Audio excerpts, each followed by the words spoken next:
30년 동안 한국인을 괴롭혀온 대표 질병은 결핵, 기생충 같은 전염성 질환이었습니다. 그렇다면 오늘날 한국인들은 어떤 질병으로 고통받고 있을까요? 통계청이 발표한 2004년 한국인의 주요 사망 원인입니다. 암이 전체 사망자 중 26.3%로 1위, 뇌혈관 질환이 2위, 심장질환, 자살, 그리고 당뇨 순이었습니다. 놀라운 사실은 1위에서 5위까지 질병으로 죽는 사람이 전체 사망자의 57%나 차지한다는 것입니다. 한 응급 환자가 병원으로 이송됐다. 병명은 급성 심근경색. 환자의 심장 동맥은 거의 막혀 혈액을 심장에 공급할 수 없는 상태였고 심장은 멈추기 직전이었다. 위쪽 모니터의 정상적인 심혈관에 비해 아래쪽 모니터로 보이는 환자의 심혈관은 심하게 좁아져 있었다. 허리둘레가 36인치로 굉장히 심한 복부 비만이고 BMI라고 해서 우리가 그 복부 비만도의 수치가 29 정도 되는 분입니다.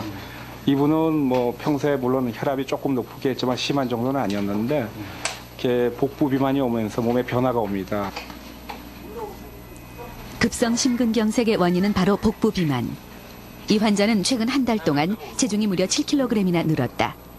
그중에서도 특히 뱃살이 급격히 증가했다. 지난주부터 허리둘레 36짜리 바지가 빡빡해갖고요. 후크라고 그러죠. 이 단추를 풀르고 바지 단추를 풀르고 허리띠로만 생활을 했으니까 36인치 이상이 됐었겠죠. 최근 발표된 비만과 심혈관 질환과의 관계를 조사한 논문에 따르면 비만 정도를 나타내는 체질량 지수가 늘어날수록 급성 심근경색 같은 허혈성 심질환의 발생 위험률이 증가한 것으로 나타났다. 그렇다면 비만은 어떻게 여러 가지 질환을 일으키는 것일까? 주범은 장기 사이에 낀 지방, 즉 내장 지방 때문이다. 내장 지방은 인슐린 기능을 떨어뜨리는데 기능이 저하된 인슐린이 대사 기능에 이상을 일으켜 각종 만성 질환을 유발하는 것이다. 이처럼 비만은 고혈압, 당뇨, 고지혈증 등 여러 가지 질환을 유발한다.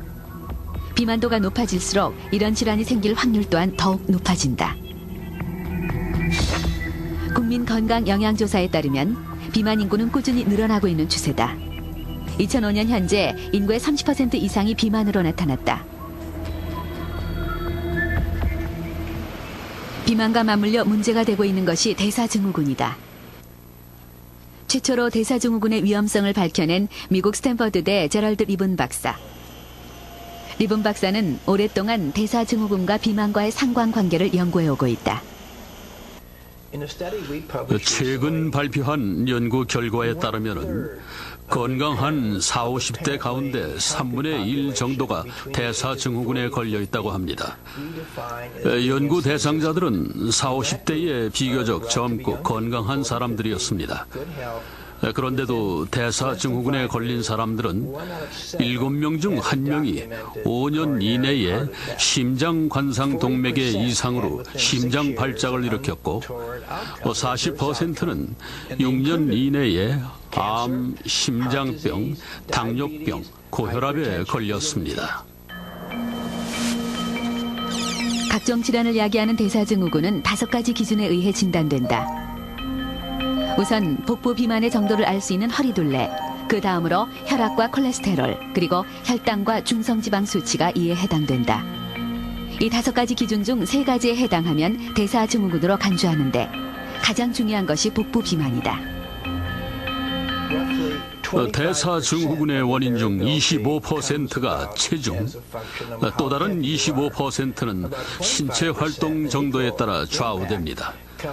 앉아있는 시간이 많을수록 대사증후군에 걸릴 확률도 높아지게 되죠. 결과적으로 복부 비만자일수록 대사증후군의 위험이 높다고 할 수 있습니다. 5년 전 뇌출혈로 쓰러진 이후 왼쪽 팔과 다리에 마비가 온 박영광 씨. 그런데 그는 얼마 전 심근경색이라는 진단까지 받았다. 허리둘레가 96cm가 넘는 복부 비만에 이은 대사증후군이 원인이었다. 조금만 더 절직했다면, 조금만 더 소식했더라면, 그거 조금 더 많이 운동했더라면 그렇게 호위되는 것이죠 뭐. 박영광 씨의 관상동맥은 이미 4-5군데가 좁아진 상태였다.